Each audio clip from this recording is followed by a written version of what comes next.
ಸನ್ಮಿತ್ರರೇ ನಮಸ್ಕಾರ. ನಾನು ನಿಮ್ಮ ಆರ್.ಎನ್. ಹೆಗಡೆ. ಸಹಕಾರ ಅಮರದ 3ನೇ ಸಂಚಿಕೆಗೆ ತಮಗೆಲ್ಲ ಸ್ವಾಗತ.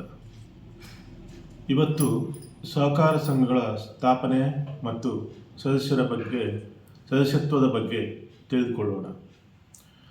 18 ವಯಸ್ಸು ಮೇಲ್ಪಟ್ಟ ಸಮಾನ ಮನಸ್ಕ 20ಕ್ಕೂ ಕಡಿಮೆ ಇಲ್ಲದಷ್ಟು ಜನ ಸೇರಿಕೊಂಡು ಸಹಕಾರ ಕಾನೂನಿನ ಅಡಿಯಲ್ಲಿ ವಿಧಿಗಳನ್ನು ಅಂದರೆ ಬೈಲಾ ರಚಿಸಿಕೊಳ್ಳುವುದು. ವಿಧಿಗಳು ಬೈಲಾ ಅಂದರೆ ಯಾವ ಉದ್ದೇಶಗಳನ್ನು ಸಂಘ ಹೊಂದಿರಬೇಕು ಎಂಬ ನಿಯಮವನ್ನು ತಿಳಿಸುವಂತಹ ವಿಷಯ. ಹೀಗೆ ವಿಧಿಗಳನ್ನು ರಚಿಸಿಕೊಂಡು, ಉದಾಹರಣೆಗೆ ಸಭೆ ಸೇರುವ ಬಗ್ಗೆ, ಸದಸ್ಯತ್ವ ನೀಡುವ ಬಗ್ಗೆ, ಹಾಗೂ ಸಾಲ ನೀಡುವಿಕೆ ಬಗ್ಗೆ, ಠೇವಣಾತಿಗಳನ್ನು ಸಂಗ್ರಹಿಸುವ ಬಗ್ಗೆ, ಹೀಗೆ ವಿವಿಧ ವಿಷಯಗಳನ್ನು ಒಳಗೊಂಡಂತಹ ವಿಧಿಗಳನ್ನು ರಚಿಸಿಕೊಂಡು ಆಮೇಲೆ ತಮ್ಮಲ್ಲಿ ಒಬ್ಬರಿಗೆ ನೋಂದಣಿಗಾಗಿ ಮನವಿ ಸಲ್ಲಿಸಲಿಕ್ಕೆ ಅಧಿಕಾರ ನೀಡಬೇಕು. ಹೀಗೆ ಅಧಿಕಾರ ಪಡೆದಂಥ ವ್ಯಕ್ತಿಗೆ ಮುಖ್ಯ ಪ್ರವರ್ತಕ ಅಂತ ಹೆಸರು. ಹೀಗೆ ಮುಖ್ಯ ಪ್ರವರ್ತಕನು ಸಹಕಾರಿ ಇಲಾಖೆಯ ಹಿರಿಯ ಅಧಿಕಾರಿಗಳಿಗೆ ಮನವಿ ಸಲ್ಲಿಸಬೇಕು.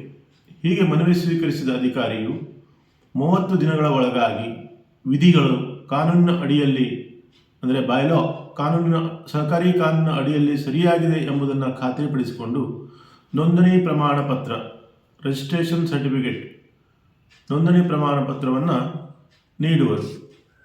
ಸದಸ್ಯರು ಒಂದೇ ಕುಟುಂಬದವರಾಗಿರಬಾರದು ಎಂಬುದು ಅತ್ಯಂತ ಮಹತ್ವದ ವಿಷಯ. ಹೀಗೆ ಸಂಘವು ನೋಂದಣಿಯಾದ ನಂತರ ಮತ್ತೆ ಸರ್ವ ಸದಸ್ಯರು ಸಭೆ ಸೇರಿಕೊಂಡು ಸದಸ್ಯತ್ವ ಫೀ ಮತ್ತು ಷೇರುಗಳನ್ನು ಎಲ್ಲರಿಂದ ಪಡೆದು, ಷೇರು ಅಂದರೆ ಪ್ರಥಮ ಭಾಂಡವಾಳ, ಅಂದರೆ ಸಂಘವನ್ನು ನಡೆಸಿಕೊಂಡು ಹೋಗಲಿಕ್ಕೆ ಅವಶ್ಯಕವಿದ್ದಂತಹ ಮೂಲಧನ ಅಂತ ಹೇಳಬಹುದು. ಹೀಗೆ ಸದಸ್ಯತ್ವ ಫೀ ಮತ್ತು ಷೇರುಗಳನ್ನು ಎಲ್ಲರಿಂದ ಪಡೆದುಕೊಂಡು ವಿಷಮ ಸಂಖ್ಯೆಯ ಕಾರ್ಯಕಾರಿ ಸಮಿತಿಯನ್ನು ರಚಿಸಿಕೊಳ್ಳಬೇಕು. ಮೊದಲಾದರೆ 7 ಜನ ಕಾರ್ಯಕಾರಿ ಸಮಿತಿ ಇದ್ದರೆ ಪ್ರಾಥಮಿಕ ಹಂತದ ಸಹಕಾರಿ ಸಂಘಗಳಲ್ಲಿ, ಈಗ ಅದು ನಂತರ 9 ಆಗಿ ಈಗ 13 ಸಂಖ್ಯೆಯ ಸದಸ್ಯತ್ವವನ್ನು ಕಾರ್ಯಕಾರಿ ಸಮಿತಿಯು ಹೊಂದಿರುತ್ತದೆ. ತಾಲೂಕಾ ಮಟ್ಟ, ಜಿಲ್ಲಾ ಮಟ್ಟಗಳಲ್ಲಿ ಇದರ ಸಂಖ್ಯೆ ಇನ್ನೂ ಹೆಚ್ಚಿನದಾಗಿರುತ್ತದೆ ಎಂಬುದನ್ನು ತಾವು ಲಕ್ಷ್ಯದಲ್ಲಿಡಬೇಕು. ಹೀಗೆ ವಿಷಮ ಸಂಖ್ಯೆಯ ಕಾರ್ಯಕಾರಿ ಸಮಿತಿಯನ್ನು ರಚಿಸಿಕೊಂಡು ಕಾರ್ಯಕಾರಿ ಸಮಿತಿಯಲ್ಲಿ ಒಬ್ಬರನ್ನು ಅಧ್ಯಕ್ಷರನ್ನಾಗಿಯೂ ಹಾಗೂ ಮತ್ತೊಬ್ಬರನ್ನು ಉಪಾಧ್ಯಕ್ಷರನ್ನಾಗಿಯೂ ಆಯ್ಕೆ ಮಾಡಿಕೊಳ್ಳಬೇಕು ಅಂತ ಮೊದಲೆಲ್ಲ ಕಾನೂನಿತ್ತು. ಆದರೆ ಈಗ ಹಾಗಲ್ಲ. ಅಧ್ಯಕ್ಷ ಉಪಾಧ್ಯಕ್ಷರನ್ನು ಆಯ್ಕೆ ಮಾಡಿಕೊಳ್ಳಲಿಕ್ಕೆ ಇಲಾಖೆಯ ಹಿರಿಯ ಅಧಿಕಾರಿಗಳಿಗೆ ತಿಳಿಸಿ, ಅವರು ನಿಗದಿಪಡಿಸಿದ ದಿನಾಂಕ ಮತ್ತು ಸಮಯದಲ್ಲಿ ಮತ್ತು ಅವರು ನೇಮಿಸಿದ ಅಧಿಕಾರಿಯ ಸಮಕ್ಷಮದಲ್ಲಿ ಈ ಅಧ್ಯಕ್ಷ ಉಪಾಧ್ಯಕ್ಷರ ಆಯ್ಕೆಯ ಪ್ರಕ್ರಿಯೆಯು ನಡೆಯತಕ್ಕದ್ದು. ಯಾವುದೇ ಕಾನೂನಿನಲ್ಲಿ ತಕ್ಕದ್ದು ಮತ್ತು ಬಹುದು ಈ 2 ವಾಕ್ಯಗಳನ್ನು ಅತ್ಯಂತ ಸೂಕ್ಷ್ಮವಾಗಿ ಗಮನಿಸಬೇಕು. ತಕ್ಕದ್ದು ಅಂದರೆ ಮಾಡಲೇಬೇಕು, ಬಹುದು ಅಂದರೆ ಮಾಡಬಹುದು ಅಥವಾ ಬಿಡಬಹುದು. ಹೀಗೆ ಈ 2 ತಕ್ಕದ್ದು ಮತ್ತು ಬಹುದು ಎಂಬ ವಾಕ್ಯದ ಬಗ್ಗೆ ತಾವು ಅತ್ಯಂತ ಸೂಕ್ಷ್ಮವಾಗಿ ಗಮನಿಸಬೇಕಂತ ವಿನಂತಿ ಮಾಡಿಕೊಳ್ತೇನೆ. ಹೀಗೆ ರಚನೆಯಾದ ಕಾರ್ಯಕಾರಿ ಮಂಡಳಿಯು ಕಾರ್ಯದರ್ಶಿಗಳನ್ನು ನೇಮಿಸಿಕೊಳ್ಳುವುದಕ್ಕಾಗಿ ಸಹಕಾರಿ ಅಧಿಕಾರಿಗಳ ಮಾರ್ಗದರ್ಶನವನ್ನು ಪಡೆಯಬೇಕು. ಅವರ ನಿರ್ದೇಶನದಂತೆ, ಸರ್ಕಾರಿ ಮಾರ್ಗಸೂಚಿಗಳಂತೆ ತಮ್ಮ ಕಾರ್ಯಕ್ಷೇತ್ರದ ಅಭ್ಯರ್ಥಿಗೆ ಆದ್ಯತೆಯನ್ನು ನೀಡಿ ಒಬ್ಬನನ್ನು ಕಾರ್ಯದರ್ಶಿಯಾಗಿ ಹಾಗೂ ಇತರೆ ಅವಶ್ಯಕ ಸಿಬ್ಬಂದಿಗಳನ್ನು ನೇಮಿಸಿಕೊಳ್ಳಬೇಕು. ಅಲ್ಲದೆ ಅವರಿಗೆ ನೀಡಬಹುದಾದ ಸಂಬಳ ಮತ್ತಿತರೆ ಸೌಲಭ್ಯಗಳ ಬಗ್ಗೆ ಅಧಿಕಾರಿಗಳಿಂದ ಮಂಜೂರಿಯನ್ನು ಪಡೆದು ಅವರಿಗೆ ಅದರಂತೆ ಸಮಿತಿಯವರು ಇತರೆ ಸೌಲಭ್ಯಗಳನ್ನು ಮತ್ತು ಸಂಬಳವನ್ನು ನೀಡಬೇಕು. ನಂತರ ಕಾರ್ಯಕಾರಿ ಸಮಿತಿಯು ಹಣಕಾಸು ವ್ಯವಹಾರವನ್ನು ನಡೆಸಲಿಕ್ಕೆ, ಬ್ಯಾಂಕುಗಳಲ್ಲಿ ಖಾತೆಯನ್ನು ತೆರೆಯಲಿಕ್ಕೆ ಕಾರ್ಯಕಾರಿ ಸಮಿತಿಯ ಪದಾಧಿಕಾರಿಗಳು ಮತ್ತು ಸಿಬ್ಬಂದಿಯೊಬ್ಬರಿಗೆ ಜಂಟಿಯಾಗಿ ಅಧಿಕಾರ ನೀಡಬೇಕು. ಆ ನಂತರದಲ್ಲಿ ಸರ್ವ ಸದಸ್ಯರಿಂದ ಅಂಗೀಕಾರಗೊಂಡಂತಹ ಸಹಕಾರಿ ಅಧಿಕಾರಿಗಳಿಂದ ಅನುಮೋದನೆ ಪಡೆದಂತಹ ವಿಧಿಗಳಿಗೆ ಉಪವಿಧಿಗಳನ್ನು ರಚಿಸಿಕೊಳ್ಳಬೇಕು. ಉಪವಿಧಿಗಳು ಯಾಕೆ ಬೇಕು ಅಂದರೆ, ಉದಾಹರಣೆಗೆ ಸಾಲವನ್ನು ನೀಡಬಹುದು. ಅದಕ್ಕೆ ಕಾನೂನಿನಲ್ಲಿ ಬೈಲಾಗಳಲ್ಲಿ ಸಾಲವನ್ನು ನೀಡುವುದು ಅಂತಿಷ್ಟೇ ಇರುತ್ತದೆ. ಆದರೆ ಯಾವ್ಯಾವ ರೀತಿಯಾದಂತಹ ಸಾಲವನ್ನು ನೀಡಬೇಕು, ಅವುಗಳ ಮರುಪಾವತಿ ಅವಧಿ ಎಷ್ಟು, ಅವುಗಳಿಗೆ ಬಡ್ಡಿ ದರವನ್ನು ಹೇಗೆ ಆಕರಿಸಬೇಕು, ಹೀಗೆ ವಿವಿಧ ವಿಚಾರವನ್ನು ಒಳಗೊಂಡಂತಹ ವಿಧಿಗಳಿಗೆ ಉಪವಿಧಿಗಳನ್ನು ರಚಿಸಿಕೊಳ್ಳಬೇಕು. ಸಹಕಾರಿ ಅಧಿಕಾರಿಗಳಿಂದ ಈ ಉಪವಿಧಿಗಳಿಗೆ ಅನುಮೋದನೆಯನ್ನು ಪಡೆದುಕೊಳ್ಳಬೇಕು. ಕಾರ್ಯಕಾರಿ ಸಮಿತಿಯವರು ಪ್ರತಿ ತಿಂಗಳು ಅಥವಾ ವರ್ಷದಲ್ಲಿ ಕನಿಷ್ಠ 9 ಬಾರಿಯಾದರೂ ಸಭೆಯನ್ನು ಸೇರಿ ಸಂಘದ ಕಾರ್ಯತಂತ್ರಗಳನ್ನು ರೂಪಿಸಿಕೊಳ್ಳಬೇಕು ಮತ್ತು ಜಮಾ ಖರ್ಚುಗಳನ್ನು ನಿಯಮಿತವಾಗಿ ಪರಿಶೀಲನೆ ಒಳಗೊಳ್ಳಬೇಕು ಮತ್ತು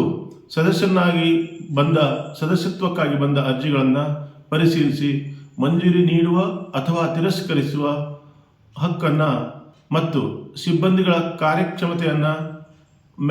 ಕಾರ್ಯಕ್ಷಮತೆಗಳ ಮೇಲೆ ನಿಗಾ ಇಡುವ ಅಧಿಕಾರವನ್ನು ಕಾರ್ಯಕಾರಿ ಸಮಿತಿಯು ಹೊಂದಿರುತ್ತದೆ.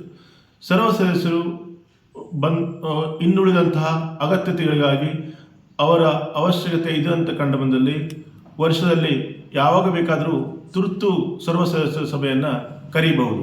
ಇಲ್ಲದಿದ್ದರೆ ಆರ್ಥಿಕ ವರ್ಷ ಮುಗಿದ ನಂತರ 6 ತಿಂಗಳ ಒಳಗಾಗಿ ಸರ್ವ ಸದಸ್ಯರ ಸಭೆಯನ್ನು ಸೇರಿಸಿಕೊಂಡು ಈ ಜಮಾ ಖರ್ಚನ್ನು ಸದಸ್ಯರ ಮುಂದೆ ಇಡಬೇಕು ಹಾಗೂ ಅನುಮೋದನೆಯನ್ನು ಪಡೆದುಕೊಳ್ಳಬೇಕು ಮತ್ತು ಇಡೀ ವರ್ಷದ ಕಾರ್ಯತಂತ್ರಕ್ಕೆ ಮಂಡಳಿಯವರು ರೂಪಿಸಿದಂತಹ ಕಾರ್ಯತಂತ್ರಕ್ಕೆ ಅವರಿಂದ ಅನುಮೋದನೆಯನ್ನು ಪಡೆದುಕೊಳ್ಳಬೇಕು. ಅಲ್ಲದೆ ರಾಜ್ಯ ಸರ್ಕಾರವು ಕೂಡ ಸಂಘಗಳಲ್ಲಿ ಷೇರುಗಳನ್ನು ಪಡೆದುಕೊಳ್ಳಬಹುದು. ಇದರ ಅಗತ್ಯತೆ ಇದೆಯೋ ಎಂಬುದನ್ನು ಸರ್ವ ಸದಸ್ಯರೇ ನಿರ್ಧರಿಸಬೇಕು. ಸರ್ವ ಸದಸ್ಯರು ತಮಗೆ ಹಣಕಾಸಿನ ಅವಶ್ಯಕತೆ ಎಂದು ಕಂಡು ಬಂದಲ್ಲಿ ರಾಜ್ಯ ಸರ್ಕಾರದಿಂದ ಷೇರನ್ನು ಪಡೆದುಕೊಳ್ಳಬಹುದು ಮತ್ತು ಹೀಗೆ ಷೇರನ್ನು ಪಡೆದುಕೊಂಡಂಥ ಆಡಳಿತ ಮಂಡಳಿಗಳಲ್ಲಿ ನಾಮನಿರ್ದೇಶಿತ ಸದಸ್ಯರನ್ನು ನೇಮಿಸಲಿಕ್ಕೆ ಸರ್ಕಾರವು ಅಧಿಕಾರವನ್ನು ಹೊಂದಿದೆ. ವಿಧಿಗಳ ಬದಲಾವಣೆ ಅಥವಾ ಸಂಘದ ಹೆಸರಿನ ಬದಲಾವಣೆ ಮುಂತಾದವುಗಳ ಬಗ್ಗೆ ಕಾರ್ಯಕಾರಿ ಸಮಿತಿಗೆ ಯಾವುದೇ ಅಧಿಕಾರ ಇರುವುದಿಲ್ಲ. ಇದನ್ನು ಸರ್ವ ಸದಸ್ಯರು ಮಾತ್ರ ಇದನ್ನು ನಿರ್ಧರಿಸಬೇಕಾಗುತ್ತದೆ. ಅಲ್ಲದೆ ಪಡೆದುಕೊಳ್ಳಲು ಇಚ್ಛಿಸುವಂತಹ ವ್ಯಕ್ತಿಗಳಿಂದ ನಿಗದಿತ ಫೀ ಮತ್ತು ಅವರಿಂದ ಷೇರುಗಳನ್ನು ಪಡೆದುಕೊಳ್ಳುವುದರ ಜೊತೆಗೆ ಇದೀಗ ತಿದ್ದುಪಡಿ ಮಾಡಿದ ಕಾನೂನಿನ ಪ್ರಕಾರ ಆಧಾರ್ ಕಾರ್ಡ್ ಮತ್ತು ಪ್ಯಾನ್ ಕಾರ್ಡ್ ಪಡೆದುಕೊಳ್ಳುವುದು ಕಡ್ಡಾಯವಾಗಿರುತ್ತದೆ. ಹೀಗೆ ಸದಸ್ಯತ್ವವನ್ನು ನೀಡಿದಂಥವರು 1 ತಿಂಗಳೊಳಗಾಗಿ ಅವರು ತಮ್ಮ ಷೇರುಗಳನ್ನು ಪಡೆದುಕೊಳ್ಳದಿದ್ದಲ್ಲಿ ಮತ್ತೊಮ್ಮೆ ಸದಸ್ಯತ್ವಕ್ಕಾಗಿ ಅರ್ಜಿ ಸಲ್ಲಿಸಿದಲ್ಲಿ ಮತ್ತೆ ಕಾರ್ಯಕಾರಿ ಸಮಿತಿಯವರು ಚರ್ಚಿಸಿಯೇ ನಿರ್ಣಯವನ್ನು ಪಡೆದುಕೊಳ್ಳಬೇಕು. ಇವಿಷ್ಟು ಈ ದಿನದ ವಿಷಯ. ಅಂದರೆ ಸಹಕಾರಿ ಸಂಘದ ನೋಂದಣಿ, ಕಾರ್ಯಕಾರಿ ಸಮಿತಿಯ ರಚನೆ ಹಾಗೂ ಸದಸ್ಯತ್ವ ನೀಡುವ ಬಗೆಗಿನ ವಿಚಾರಗಳನ್ನು ಈ ದಿನ ತಿಳಿಸಿಕೊಟ್ಟಿದ್ದೇನೆ. ಈ ದಿನದ ಸಂಚಿಕೆಯನ್ನು ಇಲ್ಲಿಗೆ ಮುಕ್ತಾಯಗೊಳಿಸೋಣ. ತಮ್ಮ ಅಭಿಪ್ರಾಯಗಳಿಗೆ ಮುಕ್ತವಾದ ಸ್ವಾಗತವನ್ನು ಕೋರ್ತೇನೆ. ತಮ್ಮ ಅಭಿಪ್ರಾಯವನ್ನು ತಿಳಿಸಬೇಕು ಎಂಬುದಾಗಿ ಈ ಮೂಲಕ ತಮ್ಮಲ್ಲಿ ವಿನಂತಿಯನ್ನು ಮಾಡಿಕೊಳ್ತೇನೆ. ಯಾವುದೇ ವಿಷಯ ತಪ್ಪಿದರೆ ಕ್ಷಮಿಸಬೇಕು. ಮತ್ತೆ ಮುಂದಿನ ರವಿವಾರ ಮತ್ತೆ ಸಿಗೋಣ. ಅಲ್ಲಿವರೆಗೆ ತಮಗೆಲ್ಲ ನಮಸ್ಕಾರ. ಸಹಕಾರೋ ರಕ್ಷತಿ ರಕ್ಷಿತಃ.